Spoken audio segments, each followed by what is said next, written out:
ನಾವು ಎಂದಿಗೂ ಪ್ರಚೋದನೆಗೆ ಪ್ರತಿಕ್ರಿಯಿಸಬೇಕಿಲ್ಲ. ಒಂದು ಆನೆ ನದಿಯಲ್ಲಿ ಸ್ನಾನ ಮಾಡಿ ತನ್ನ ದಾರಿಯಲ್ಲಿ ಸಾಗುತ್ತಿತ್ತು. ಅದು ಒಂದು ಸೇತುವೆಯನ್ನು ಸಮೀಪಿಸುತ್ತಿದ್ದಂತೆ ವಿರುದ್ಧ ದಿಕ್ಕಿನಿಂದ ಬಂದ ಹಂದಿಯೊಂದು ಕೊಳಕು ಕೆಸರಿನಲ್ಲಿ ಪೂರ್ತಿ ತೊಯ್ದಿರುವುದನ್ನು ಗಮನಿಸಿತು. ಆನೆ ಶಾಂತವಾಗಿ ಒಂದು ಬದಿಗೆ ಸರಿದು ಕೊಳಕು ಹಂದಿಯನ್ನು ಹಾದು ಹೋಗಲು ಅವಕಾಶ ಮಾಡಿಕೊಟ್ಟು ನಂತರ ತನ್ನ ದಾರಿಯಲ್ಲಿ ಸಾಗಿತು.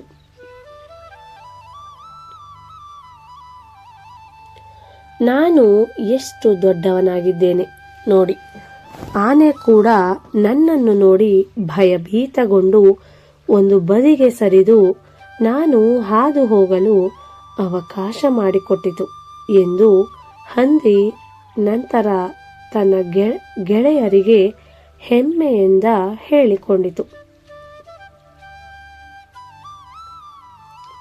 ಇದನ್ನು ಕೇಳಿದ ಹಲವಾರು ಆನೆಗಳು ತಮ್ಮ ಸ್ನೇಹಿತನ ಕ್ರಿಯೆಗಳನ್ನು ಪ್ರಶ್ನಿಸಿದವು. ನೀನು ಪಕ್ಕಕ್ಕೆ ಸರಿದಿದ್ದು ಭಯದಿಂದಲೇನಾ?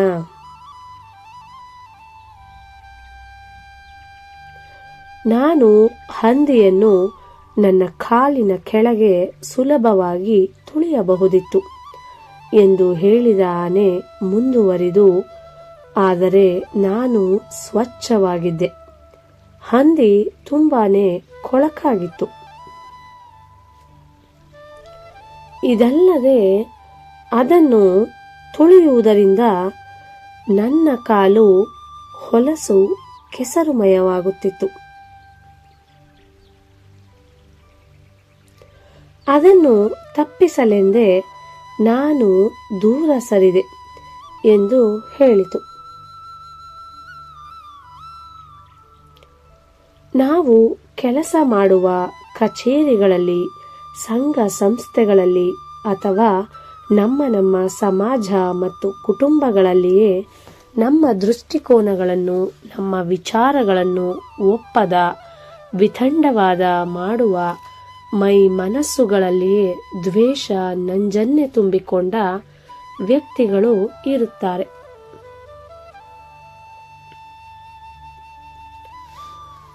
ಅವರ ಕೆಲಸ ನೀವು ಮಾಡುವ ಪ್ರತಿಯೊಂದು ಕಾರ್ಯದಲ್ಲೂ ಮೂಗು ತೂರಿಸಿ ನಿಮ್ಮನ್ನು ಅವಮಾನಿಸುವುದೋ ಇಲ್ಲ ನೀವು ಮಾಡಿದ ಕೆಲಸ ಸರಿಯಿಲ್ಲ ಎಂದು ಸಾಬೀತು ಮಾಡುವುದೋ ಆಗಿರುತ್ತದೆ.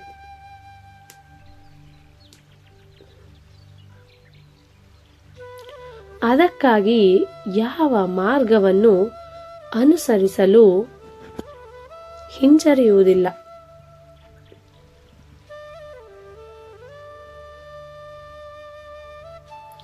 ಒಮ್ಮೆ ಒಬ್ಬ ಮ್ಯಾನೇಜರ್ ತನ್ನ ಮಹಿಳಾ ಸಿಬ್ಬಂದಿಯೊಬ್ಬರಿಗೆ ಲೈಂಗಿಕ ಕಿರುಕುಳ ಕೊಡುತ್ತಿದ್ದ. ಆಕೆ ಅವನ ಮಾತಿಗೆ, ಬೆದರಿಕೆಗೆ ಸೊಪ್ಪು ಹಾಕದೆ ತನ್ನ ಕೆಲಸವನ್ನು ಮಾಡಿಕೊಂಡು ಹೋಗುತ್ತಿದ್ದಳು. ಯಾವಾಗ ಆ ಮ್ಯಾನೇಜರ್ ಅವಳನ್ನು ಕೆಲಸದಿಂದ ಕಿತ್ತು ಹಾಕಲು ಪ್ರಯತ್ನಿಸಿದನೋ ಆಗ ಆಕೆ ನೇರ ಚೇರ್ಮನ್ ಅವರಿಗೆ ಹೋಗಿ ಸಮಸ್ಯೆ ಹೇಳಿಕೊಂಡು ಅಲ್ಲಿಂದ ಬೇರೆ ಕಡೆ ವರ್ಗ ಮಾಡಿಸಿಕೊಂಡು ಹೋದಳು.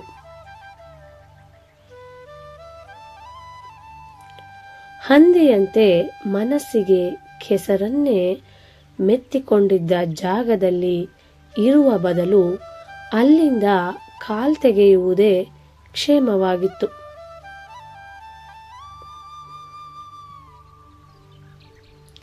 ಒಬ್ಬ ಬುದ್ಧಿವಂತ ವ್ಯಕ್ತಿಯು ನಕಾರಾತ್ಮಕ ವ್ಯಕ್ತಿಗಳಿಂದ ಅಂತರ ಕಾಪಾಡಿಕೊಳ್ಳುವುದು, ಅವರ ಸಂಪರ್ಕವನ್ನು ತಪ್ಪಿಸುವುದು ಭಯದಿಂದಲ್ಲ, ಬದಲಾಗಿ ತಾವೆಷ್ಟೇ ಶಕ್ತಿಶಾಲಿಯಾಗಿದ್ದರೂ, ವಿಚಾರ ಆಲೋಚನೆಗಳು ಎಷ್ಟೇ ಶುದ್ಧವಾಗಿದ್ದರೂ ಕೆಲವೊಮ್ಮೆ ಕೆಲವರ ನಕಾರಾತ್ಮಕ ಕತೆ ದೋಷಯುಕ್ತ ಆಲೋಚನೆಗಳು ನಮ್ಮನ್ನು ತೀವ್ರವಾಗಿ ಪ್ರಭಾವಿಸಲು ಪ್ರಚೋದಿಸುವಂತಿರುತ್ತವೆ. ನಾವು ಪ್ರತಿಯೊಂದು ವಿರುದ್ಧ ದೃಷ್ಟಿಕೋನ, ಪ್ರತಿಯೊಂದು ಮಾತು ಅಥವಾ ಪ್ರತಿಯೊಂದು ಸನ್ನಿವೇಶಕ್ಕೂ ಪ್ರತಿಕ್ರಿಯಿಸುವ ಅಗತ್ಯವಿರುವುದಿಲ್ಲ.